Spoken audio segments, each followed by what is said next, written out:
Continuing on talking about liabilities, we're going to move forward to the non-current ones. Now remember, non-current liabilities are those liabilities whose maturities are out longer than 1 year.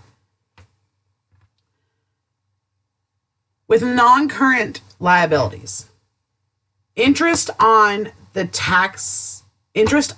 debt is tax deductible. So you have your income, you have your regular expenses, you have your interest expense, then you have your income tax expense.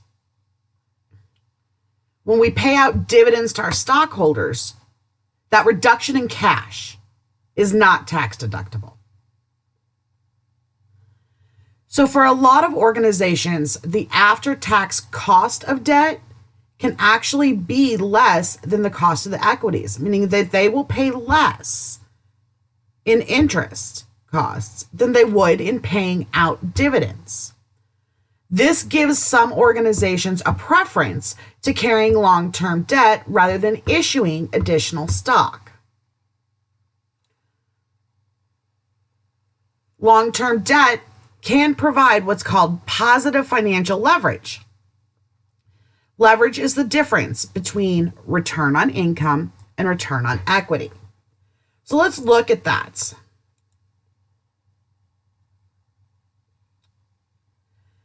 We're looking at a comparison of the financial position of a company with and without leverage. This shows that the leverage can actually increase the return on equity. We have a company that has $500,000 in assets and $500,000 in equity. Right here.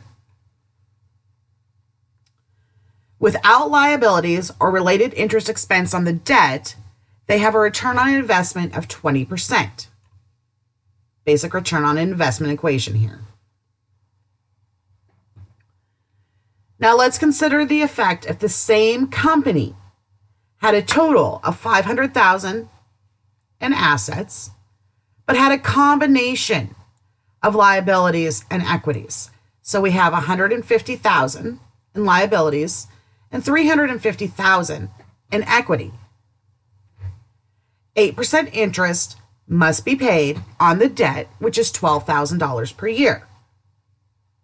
Utilizing the same amount of income before interest, we're still at $100,000. The company will still have a 20% return on investment, but their return on equity increases by 5.1%. The interest expense reduces the net income by $12,000, but because the equity has been reduced by $150,000, the return on equity is increased by holding debt. This is the concept of leverage.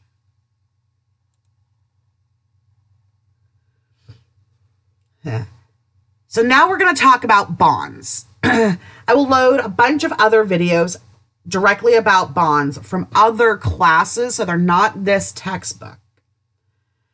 But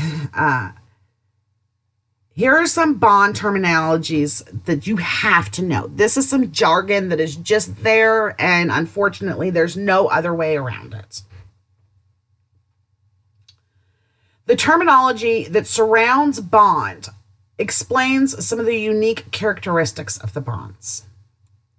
So we have the bond indenture, we have trustee of bonds, registered bonds, coupon bonds, convertible bonds, serial bonds, term bonds, mortgage bonds, and debenture bonds. These are all, almost all of these are a different type of bond. It explains how the bond itself works. You will have quite a bit of coverage in your book about these bonds. You go to page 247, you're going to get all the definition in relations to these bonds. Debenture bonds are bonds that are secured only by the general credit. So they're unsecured bonds. where mortgages are secured by a lien against some real estate.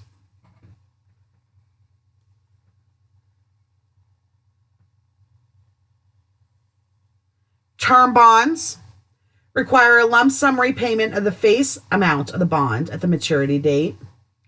Serial bonds are repaid at specific intervals and installments. Convertible bonds have attached to them the ability to be converted into common stock of the organization.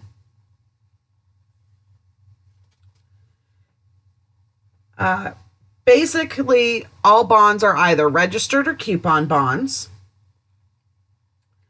The trustee of the bond is an administrator who is usually a third party. And then the bond indenture is the actual contract that defines the bond and all of its terms.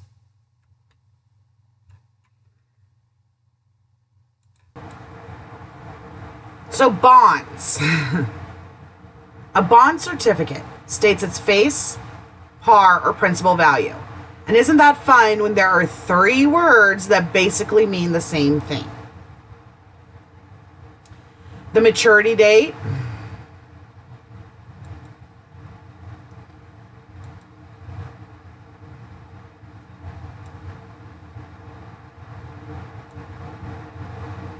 the stated interest rate. So we've got the face value here. This is the date the bond was issued. That does not necessarily mean that's the date it was initially sold, but that's where the issue occurred. This is the maturity date. This is the date at which the face value will be remitted to the investor. The stated interest rate, this is what the interest payments will be made at. And the frequency of those payments. These are the dates the investors can expect to be paid their interest.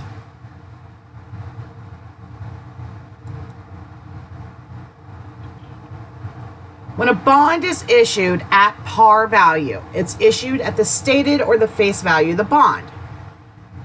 So in other words, the stated interest rate and the market interest rate are the same at the time that the bond is issued. So for example, on January 1st, 2016, Matrix Incorporated issued $1,500, $1,000, 10% 5-year bonds at par value. That's a whole lot of words, but that is the entire description for the bond issue. The cash proceeds will equal the face value of the bond issue. That is because at that exact point in time, the stated interest rate and the market interest rate are the same.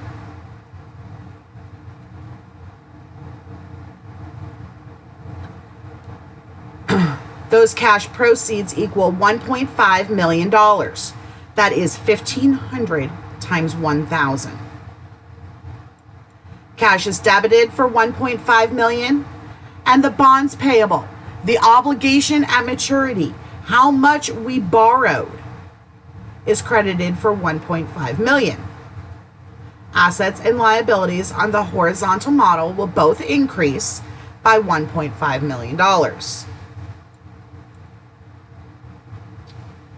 Now, what really often happens is that the market rate at any given point in time fluctuates. We've watched that many times over the decades. If a bond stated interest rate is above the market rate of interest, the bond sells at what we call a premium. If a bond stated rate of interest is equal to the market rate of interest, the bond is going to sell at face amount or par value. If a bond's stated rate of interest is below the market rate of interest, it sells at discount. So in the previous example, the $1,500, $1,000, 10% 5-year bonds, the bonds were issued at par value. So the stated rate equaled market rate. All the stars aligned, everything was perfect, worked very well. Some of the reasons this happens, that the bond stated rate is different than the market rate, is because the bond, when it's going into being created and the contracts are written, the interest rate might be at 1%. But by the time everything is completed and it goes to issue, the market has adjusted.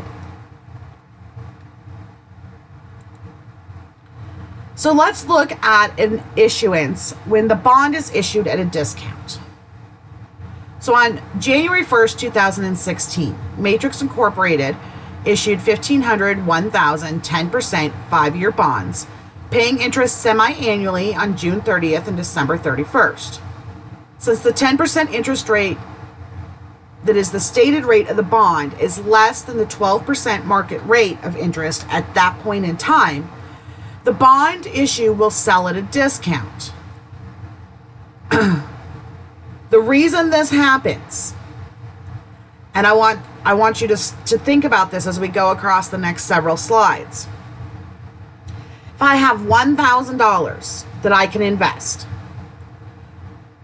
if I invest it in a similar bond that is currently in the market that is going to give me 12%, why would I pay full price for something that is only going to give me 10? In order to induce me to purchase the 10%, then they have to, in essence, sell the bond at a sales price, at a marked down price. What this does is, on the front end, I will pay less, but I will still get that $1,000 back at maturity. So I will, over the course of the life of the bond, between what I did not pay of the $1,000 and my 10% that I receive over the bond payments, actually realize a interest rate of 12%.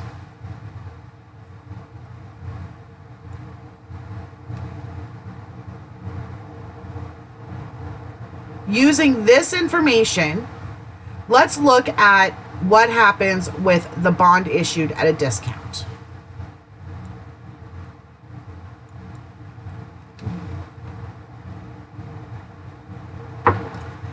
So with a stated rate of 10% and a market rate of 12%, then the present value of the bond is going to be less. We're going to discount it. The principal of the bond is $1.5 million, and the semi-annual interest payments are $75,000.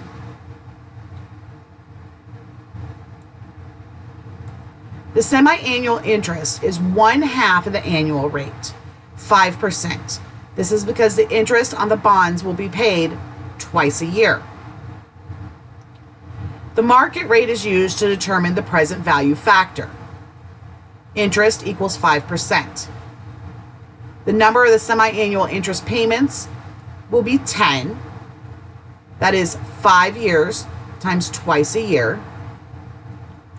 To calculate the present value of the bond issue, we use the present value table, factors for calculating the present value of 1, and determine the present value factor for the $1.5 million principal of the bond using the market rate of interest. I equals 6% and N equals 10. Interest is 6%, periods is 10. 2 periods for 5 years. That gives us a present value factor of 0.5584. The present value of the face amount of the bond is $837,600. We then calculate the present value of the interest payments. We use the present value table factors for calculating the present value of an annuity and determine the present value factor for the $75,000 interest payments using the market rate of interest. I equals 6 and N equals 10. 6%, 10 times, 12% APR. That present value factor is 7.3601. The present value of the interest payments is $552,008. That brings us to an actual issue price of the bond of $1,389,608. We will still have a $1.5 million obligation because that is attached to the actual bond.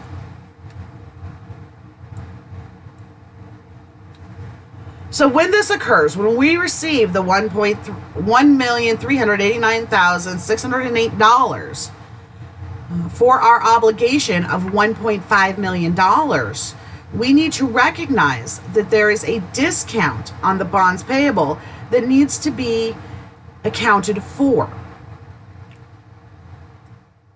We will debit our cash, the 1.3 and change. And then we will also debit a contra liability account called Discount on Bonds Payable, $110,392.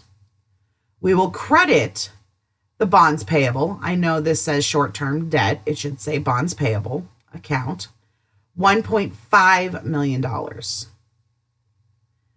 The assets and the liabilities on the horizontal model both increase by the $1,389,608. This contra liability account will be amortized over the life of the bond as an adjustment to the interest expense. Amortization of a discount increases the periodic interest expense, and amortization of a bond premium decreases the periodic interest expense.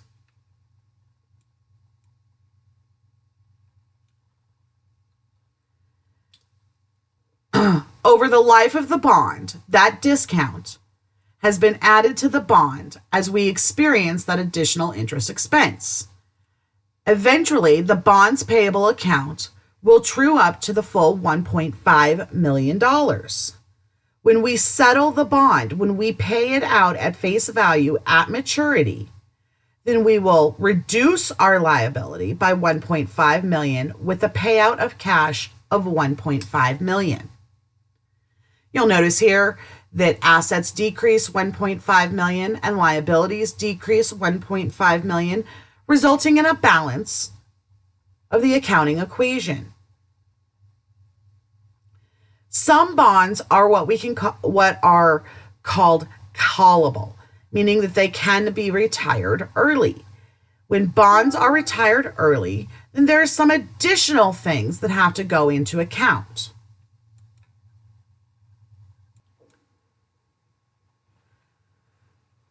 So it can go either direction when we retire bonds.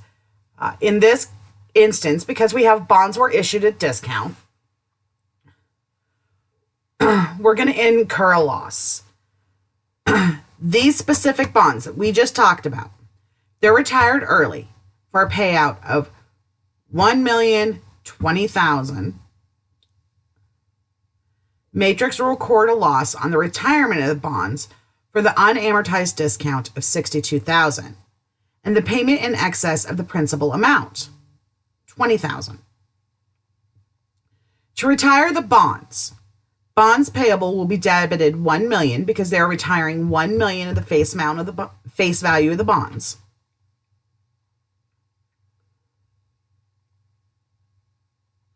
The loss on the retirement of the bonds will be debited the $82 million.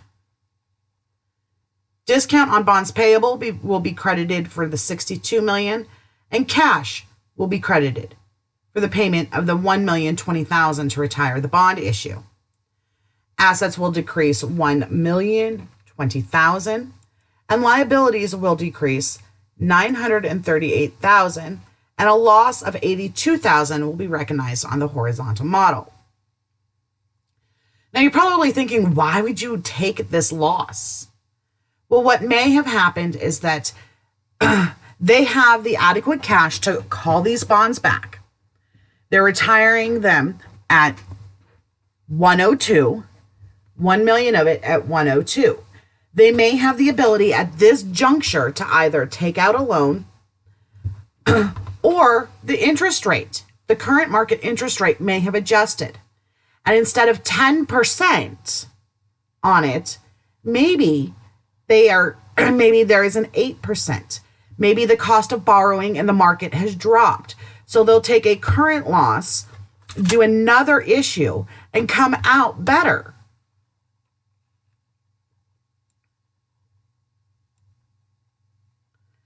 You'll see as you're working with your companies that there is often what's called a deferred tax liability. A deferred tax liability is the difference between the tax expense and the taxes payable. The tax expense is calculated on the income statement following generally accepted accounting principle rules for preparing the financial statements. We have to present financial statements in accordance with GAAP.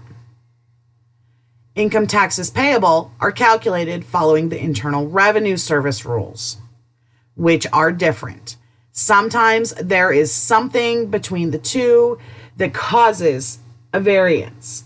The difference between that tax expense usually does not equal the income taxes payable. So the difference is referred to as deferred taxes. This means that we expect to pay taxes on certain things that we don't necessarily have to in this current period, following IRS rules. So to illustrate that, we're going to use Matrix Company, who had $1 million in revenue in 2016. The depreciation expense on the financial statements amounts to $200,000. But Maker's tax calculations for income tax purposes has it at $320,000. By using straight line depreciation for financial reporting and Maker's depreciation as required for income tax reporting, there is a difference. That difference between the two is $120,000 in a deductible expense. Matrix is subject to a 30% income tax rate, and their other expenses are $650,000. So let's look at this side by side from an income tax perspective with the tax return and the income statement side for GAAP.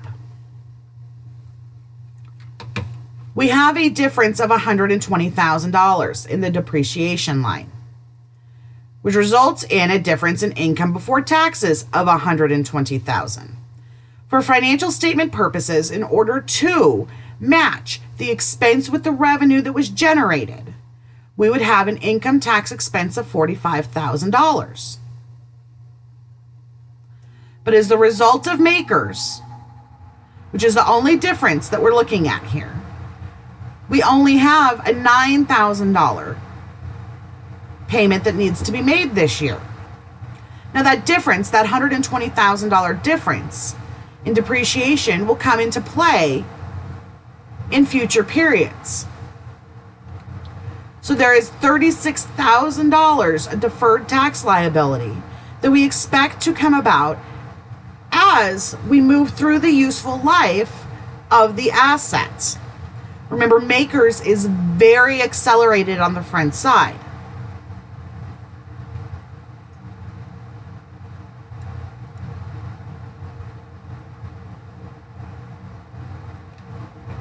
The income tax expense is debited for the full $45,000.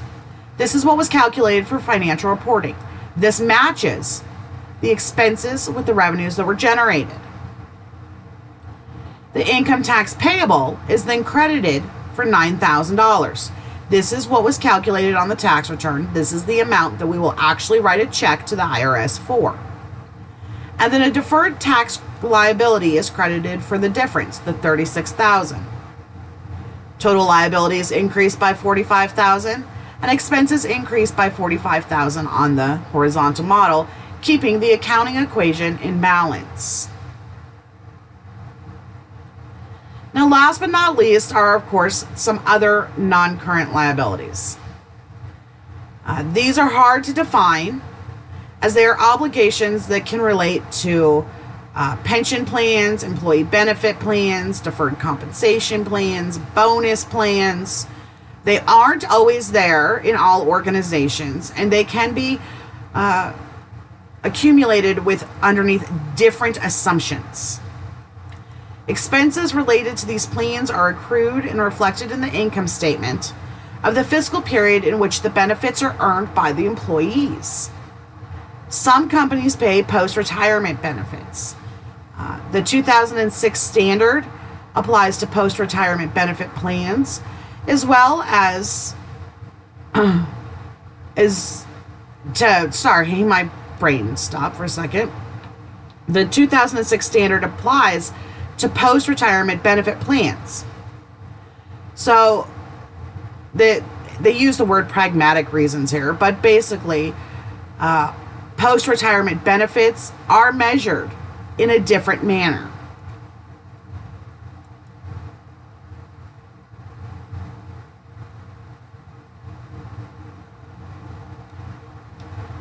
When there's a minority interest in a subsidiary, it is recorded as a non-current liability. The financial statements of the parent company and its subsidiaries are typically going to be combined or consolidated at the end of the accounting period. If a parent company owns more than 50% but less than 100% of a subsidiary, the minority shareholder's interest in that subsidiary is shown on the balance sheet of the parent company. So it is shown as we take everything for the two companies and we combine them into one set of financial statements. But there are some shareholders of that other company.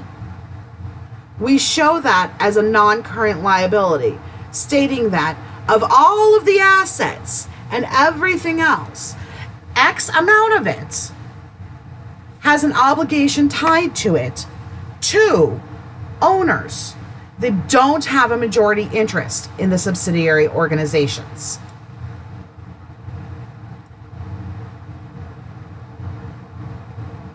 Other types of non-current liabilities might include potential claims on resources of the company as the result of litigation, environmental hazards such as asset retirement obligations, casualty losses, product warranties, currently unsettled disputes with the IRS.